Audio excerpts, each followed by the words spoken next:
kabarangay, kamusta na po kayo? Ano ba ang barangay justice system o ang katarungang pambarangay? Ito ay isang sistema ng pag-aayos ng mga hindi pagkakaunawaan na ginagamit dapat sa 42,047 barangay sa Pilipinas. Ano ang layunin nito?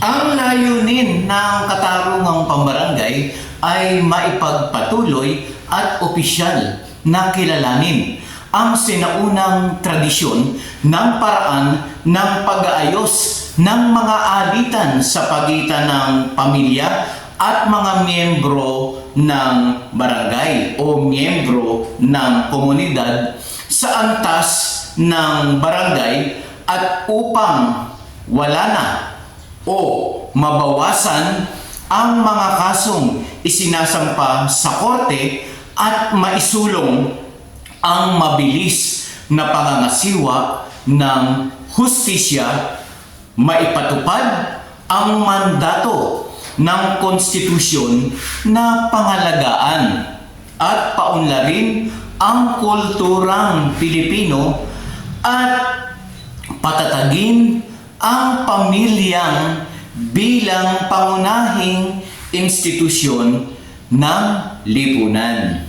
Mga kabarangay, sabi sa Morata versus Go, ito po ay isang Supreme Court decided case, 125 Iskra 449. Ang sabi dito ng korte, sa pamamagitan ng paghimok sa mga nag-aaway na ayusin ang kanilang mga hindi pagkakaunawaan sa pamamagitan ng interbensyon ng punong barangay at ng iba pang mga iginagalang na miyembro ng barangay, yung pagod na dulot ng matagal na paglilitis sa korte sa pamamagitan ng mga miyembro ng parehong unit pampolitika o yung mga miyembro ng barangay ay maiiwasan.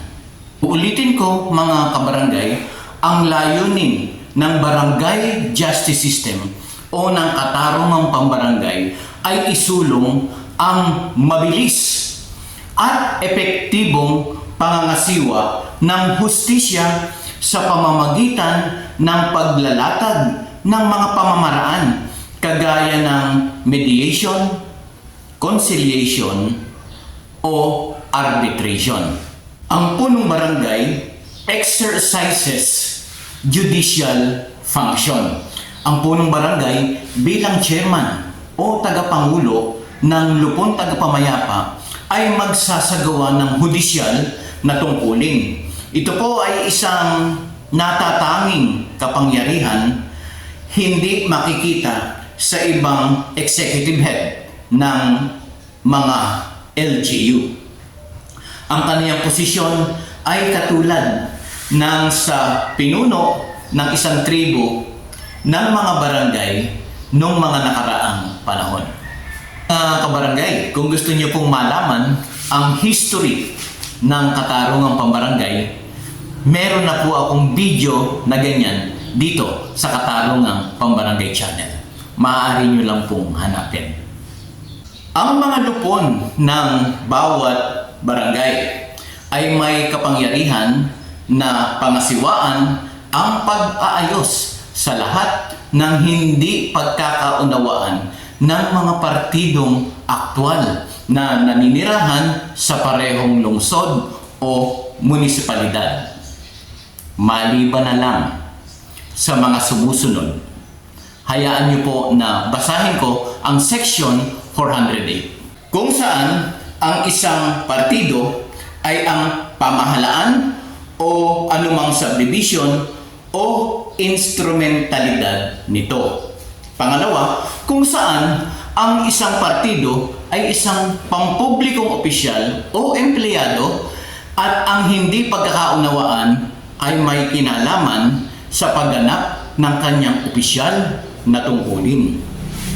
Pangatlo, mga pagkakasalang may hatol na pagkakabilanggo ng higit sa 1 taon o multang hihigit sa 5,000 piso.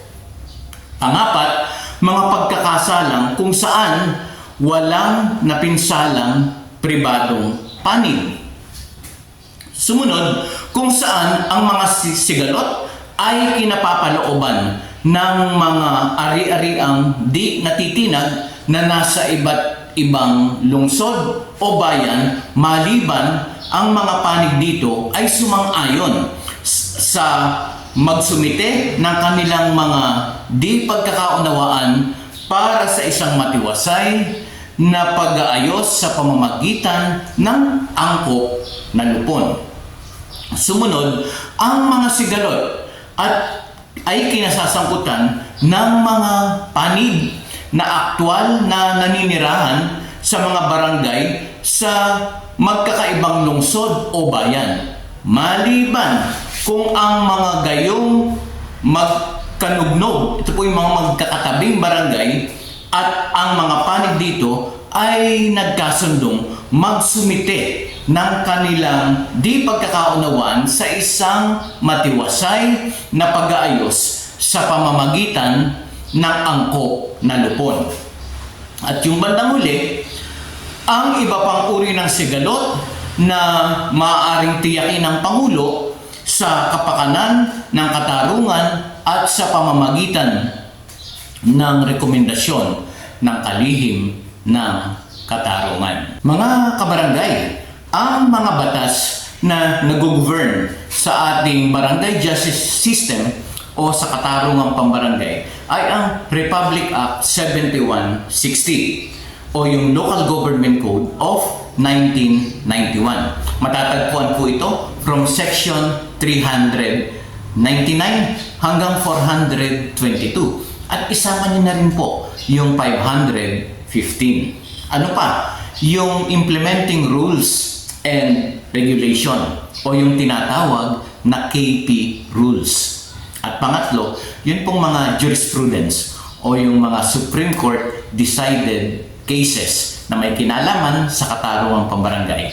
Ito po yung mga batas na nag-govern sa ating barangay justice system.